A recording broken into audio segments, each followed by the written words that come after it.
Bonjour et bienvenue dans cette toute nouvelle vidéo où je vais vous parler des Incroyables 2.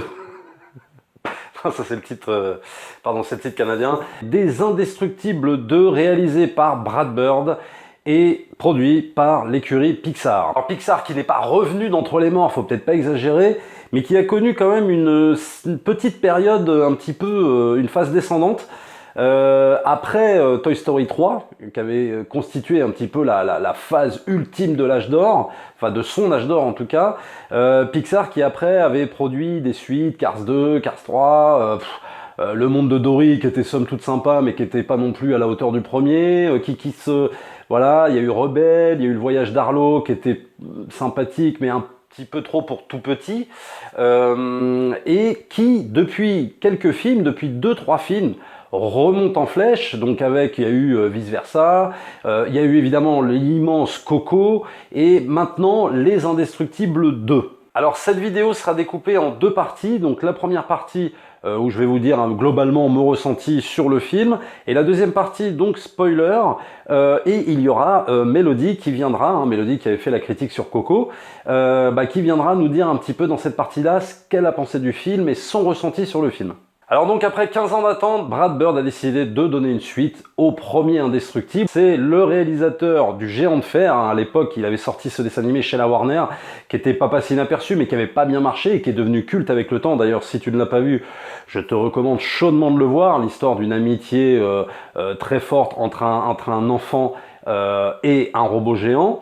Il a réalisé à la poursuite de demain chez Disney un épisode pour la série anthologique de Steven Spielberg dans les années 80, Histoire fantastique. Et il avait aussi réalisé et co-réalisé 2 épisodes, si je ne me trompe pas, des Simpsons. Voilà. Alors pourquoi je précise ça? Parce que c'est vrai qu'il y a une corrélation, il y a un lien, il y a un petit lien entre le fait de travailler sur une série comme les Simpsons qui traite de la famille et Les Indestructibles, puisque Les Indestructibles, ce sont 2 films sur la famille. Alors le point de départ des Indestructibles 2 démarre au moment où le premier s'était arrêté, c'est-à-dire à la confrontation de notre famille de super-héros face aux démolisseurs qui menacent de dépouiller la banque. Ça fout une pagaille pas possible dans toute la ville, et donc du coup, ce sont notre famille de super-héros, les Indestructibles, qui sont responsables, on les met responsables de cette pagaille dans la ville. S'ensuit un homme d'affaires qui va, lui, vouloir réhabiliter tous les super-héros. Donc pour ça, il va se servir d'Elastic Girl pour mener la première mission contre le nouvel ennemi arrivant dans la ville, l'hypnotiseur. Donc voilà le point de départ un petit peu des Indestructibles. Alors autant vous le dire tout de suite, pour moi, Les Indestructibles 2 met clairement à l'amende une décennie de films de super-héros, que ce soit DC ou Marvel. Alors attention, je vais mettre de la nuance dans ce que je dis, car il y a des choses que certains films de super-héros peuvent avoir en plus que n'a pas Les Indestructibles, en termes non pas de forme, puisque bon, la forme dans Les Indestructibles est très très bonne, et même dans d'autres films de super-héros, que ce soit DC ou Marvel, il n'y a aucun problème là-dessus. Mais je parle vraiment en termes d'écriture. Là, il y a vraiment une leçon à prendre chez Brad Bird. En termes d'intrigue ingénieuse, d'intrigue très bien resserrée, complète, pas survolé, avec l'exploitation des personnages, tous autant qu'ils sont, je crois que là vraiment, il y a eu un travail de sa part qui est pour moi extraordinaire. En 2 heures, toute l'intrigue est bouclée, tous les personnages et situations sont développés, ce que personnellement je vois rarement dans les films live. Voilà, c'est-à-dire que dans les films live, qui durent des fois à peu près 2h25, des fois même 2h40, ce sont des films à rallonge, mais qui des fois n'exploitent même pas certaines situations. On voit qu'il y a même des coupes au montage, les intrigues ne sont pas bien serrées, il y a des coups de mou, alors qu'ils se permettent de durer 2h20, 2h30, 2h40. Les Indestructibles 2, ça dure 2 heures, et il y a tout en 2 heures, et honnêtement, niveau rythme, je n'ai pas vu une seule faute de rythme. Ce qui peut manquer aux Indestructibles 2, mais je pense que c'est pas, il a pas vocation vraiment de faire ça, c'est peut-être l'émotion. C'est-à-dire que c'est vrai que dans les films live, que ce soit chez Marvel ou DC, enfin peut-être surtout plus chez DC, il y a peut-être un peu plus d'émotion, il y a des envolées lyriques, il y a des choses, il y a la musique qui va avec et tout ça. C'est pas le but des Indestructibles de jouer sur ce terrain-là. Le but des Indestructibles, c'est vraiment de jouer la carte du fun, de l'action, du discours aussi, parce qu'il y en a, et j'y reviendrai dans la partie, dans la partie spoiler, mais ça joue vraiment la carte du film de super-héros totalement décomplexé. Ça me permet de rebondir sur l'aspect humoristique. Comme chacun sait, je n'aime pas l'humour dans les Marvel, ni dans les DC, Justice League et tout ça, je ne peux pas supporter. Par contre, dans Les Indestructibles 2, il y a beaucoup d'humour. Il y en avait dans le premier, il y en a énormément dans le deuxième. Je me bidonnais dans la salle, mais alors, sur le 2, par rapport à un truc que je ne peux pas spoiler, mais j'étais vraiment mort de rire, au moins, je sais pas, à 4-5 reprises, mais parce que c'était de l'humour qui passait mais très très bien. C'est-à-dire que c'était de l'humour, c'était pas de l'humour lourd, c'était pas de l'humour, tu sais, clin d'œil, genre, hey, regarde, t'as vu la vanne qu'on a fait sur tel personnage, lol. Non, c'était pas ça. C'était réellement une volonté de rire de certaines situations, de certains personnages, mais pas rire de lui, mais avec lui. Et donc ça apporte une différence considérable sur tout le traitement humoristique du film. Et quand c'est traité façon Pixar, Brad Bird dans Les Indestructibles, pour moi, mais alors ça passe nickel. Et au contraire, je suis même pour. Et en plus, ça ne désamorce pas les situations. C'est ça qui est génial, c'est que dans Les Indestructibles, oui, il y a une trame très sérieuse, ils se permettent des phases d'humour, hyper bien vues sur certains personnages, mais sans que ça désamorce les situations.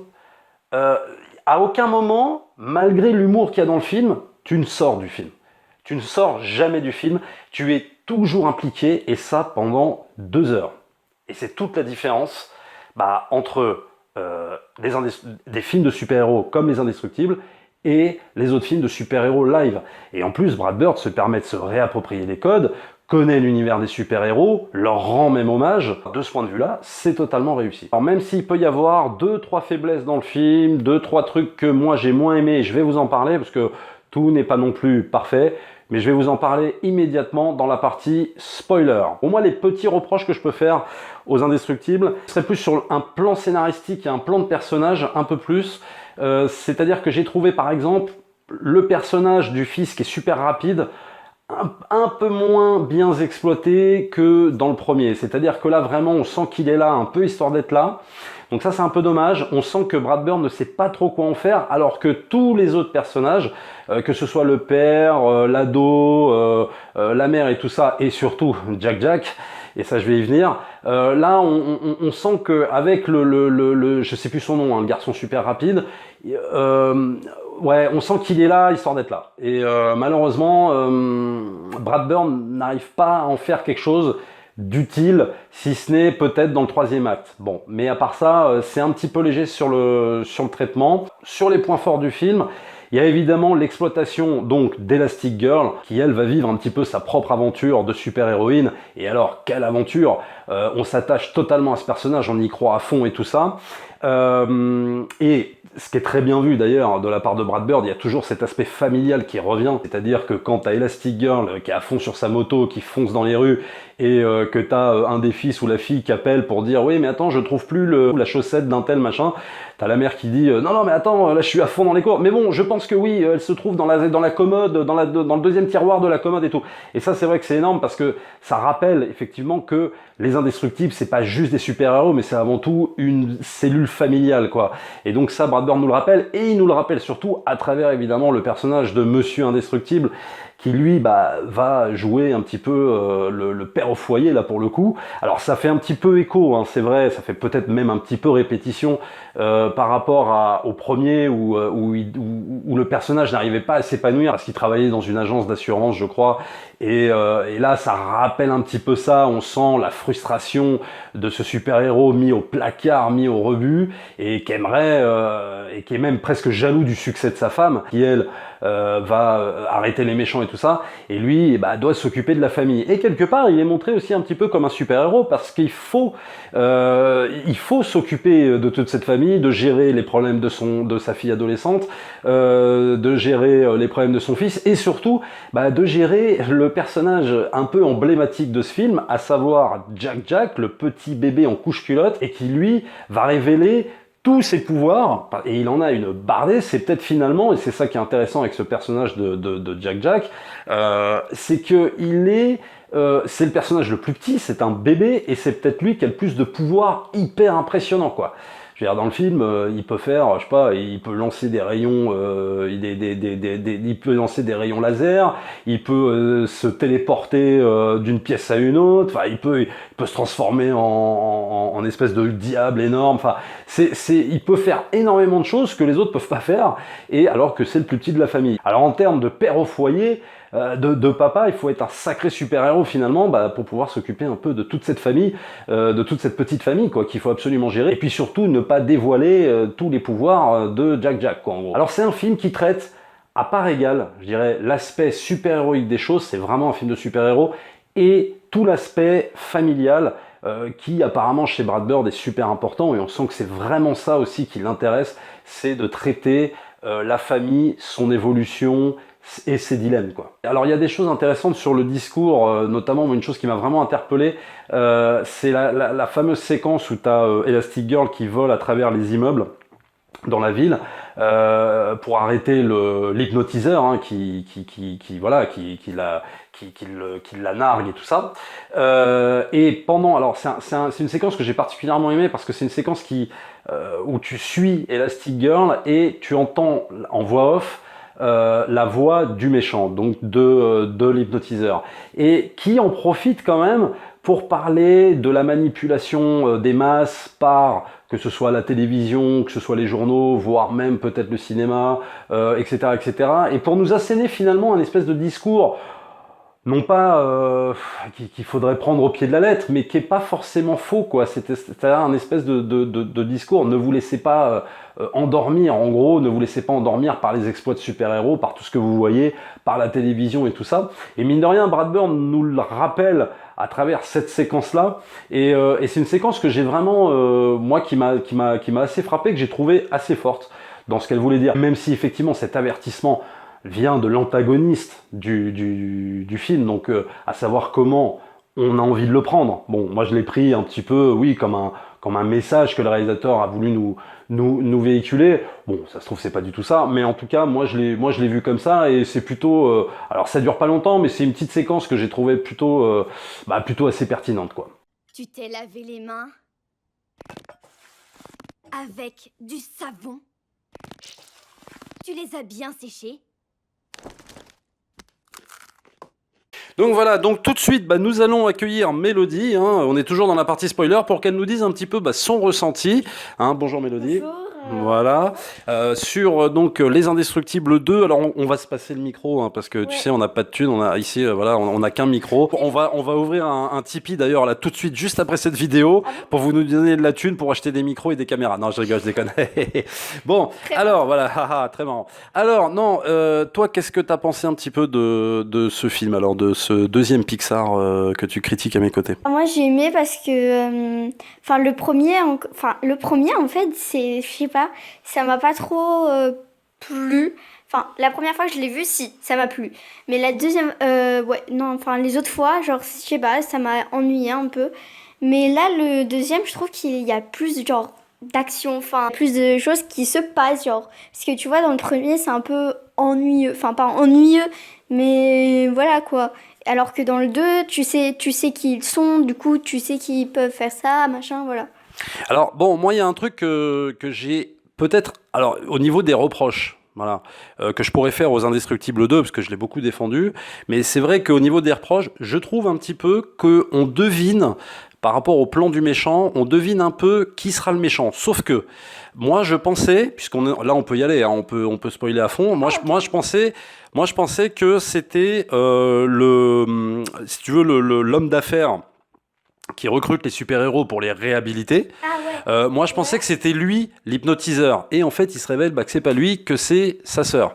Que c'est la sœur. Toi, tu l'avais vu comme ça. Moi j'ai trouvé que c'était un petit peu... Tu t'attendais un peu à ce que ce soit un des deux. Moi, je m'étais trompé sur lequel, mais... Moi, non, pas du tout.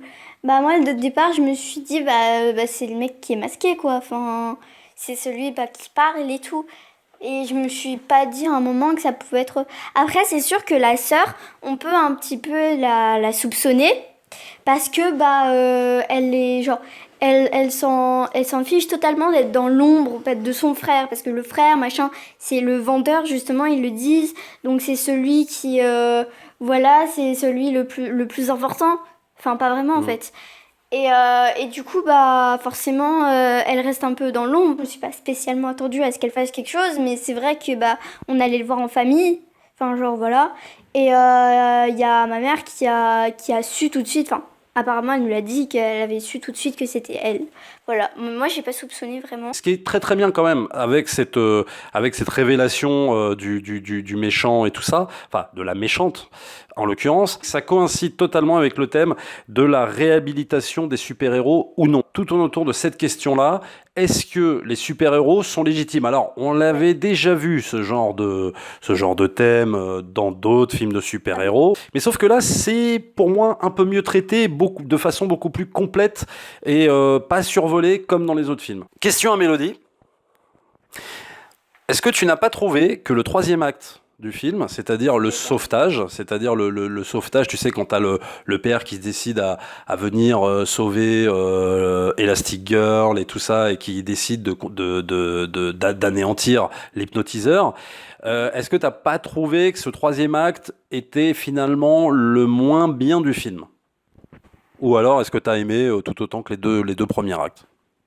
Bah non, j'ai aimé tout autant. Ça aide à avoir enfin genre toute la famille, et on voit que aussi genre l'ado Violette, elle enfin on la montre un peu plus justement, parce que bah dans le premier ils étaient un peu dans l'ombre, enfin Oui, et puis là, aussi, Violette, en fait, c'est un personnage très très bien exploité d'ailleurs aussi, Violette, hein, mis à part Jack et tout ça, parce que là, Violette, elle sait pas qu'elle est dans l'ombre, au contraire, elle est très bien exploitée, ouais. mais elle est exploitée d'une façon, en fait, on la montre sous ses problèmes de cœur surtout.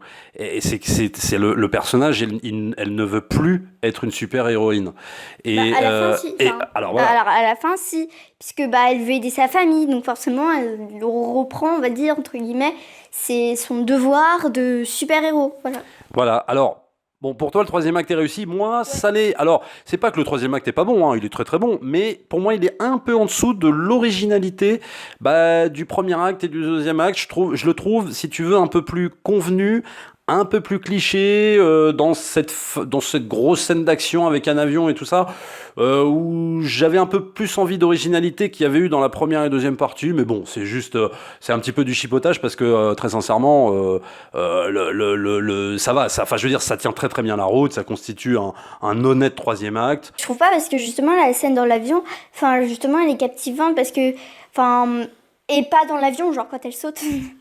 Parce que, genre, bah, Elastigirl, l'autre, elle voulait l'hypnotiseur, ou l'hypnotiseuse, du coup. L'hypnotiseur. Ouais, bah, elle voulait que Elastigirl meure, alors que Elastigirl voulait la mettre en prison, mais pas forcément qu'elle meure. Donc ça prouve que c'est un esprit gentil, enfin, là, pas comme les méchants, en fait. Louane, vous voyez la chanteuse, là, et l'actrice, bah, elle fait la voix de Violette, justement l'adolescente. Et je trouve que, franchement, pour une chanteuse, elle le fait tout grave bien.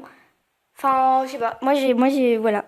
Voilà, donc vous pouvez également aussi le voir en VF, puisque bah voilà, Louane joue, oui, double, enfin, tu l'as dit. Bah, Tu l'as Louane, dit, elle fait la voix de Violette. Voilà, elle fait la voix de Violette, donc vous pouvez également aller le voir en VF. Alors donc, dans cet opus-là, quel est toi ton personnage préféré, celui qui t'a le plus marqué? Bah, Violette. C'est vrai? Ouais. Pourquoi tu t'es identifié un peu? J'ai pas forcément de problème de cœur, voilà. Mais bah, c'est sûr que, enfin, je la comprends, entre guillemets, parce que, bah, je sais pas, moi, si j'avais un copain, enfin, genre un amoureux, machin, et que, bah, on lui effaçait la mémoire, genre, qui m'oubliait, bah, je serais un peu énervée, voilà, voilà. Voilà. Et aussi, j'ai deux personnages que j'ai bien aimés. Il y a Violette, et il y a aussi Jack. Parce que genre j'adore, parce que tu vois, c'est trop marrant. Enfin voilà, genre il s'identifie à des choses qu'il voit à la télé avec un raton laveur. Mais ça c'est trop marrant, parce que et après genre le fait qu'on découvre qu'il a des super pouvoirs, mais qu'il en ait vraiment genre 50 000, c'est wow. Enfin, au début, ça fait peur, mais après, en fait, c'est marrant. Ce personnage, il fait 70% du film. Il est extraordinaire, ce personnage-là. Ouais, trop, de fou. Alors, très sincèrement, bon, moi, je lui mets un facile 4,5 sur 5. Voilà, toi aussi? Ouais, moi aussi. Bon, allez hop, un 4,5 sur 5, mais alors, easy, compte tenu des petites faiblesses que je vous ai dit, mais alors... On peut mettre 4,9. Non, on met 4,5, et alors, compte tenu de toutes les faiblesses que je vous ai dit en début de vidéo, et même en début de la partie spoiler, voilà, ça constitue des petits éléments, voilà, un petit peu... Allez, un petit peu faible, je peux pas lui mettre 5 sur 5 pour ça, mais très honnêtement, sinon ça les mériterait largement. Depuis que Pixar existe, depuis que Pixar fait des films, sauf évidemment quand ils ont eu leur phase descendante dont je vous parlais au début, mais très honnêtement, leur façon de faire, ils ont un savoir-faire unique et ils savent raconter des intrigues, ils savent resserrer des histoires, la technique y est, et tout ça en 1h30, 2 heures de temps. Ils ont même pas besoin de 2h45 de film pour raconter leurs histoires, et c'est d'une efficacité, mais alors sans précédent, et en plus, on se souvient toujours de ce qu'ils nous ont raconté Pixar. Là, je suis d'accord avec toi, parce que, tu vois, avant de voir Indestructible 2, je me disais, ouais, Pixar, machin, parce que j'aime pas Toy Story, j'aime pas Cars, machin, les trucs comme... C'est Pixar, Cars. Bah voilà, mais genre, tu vois, j'ai aimé Vice Versa et Coco en Pixar. Et là, avec Indestructible 2, ça me prouve que, genre, ils font de ces boulots... Mais genre vraiment, mais parce que pour faire du dessin, s'il te plaît, pour dessiner ces trucs, faut vraiment du talent, hein.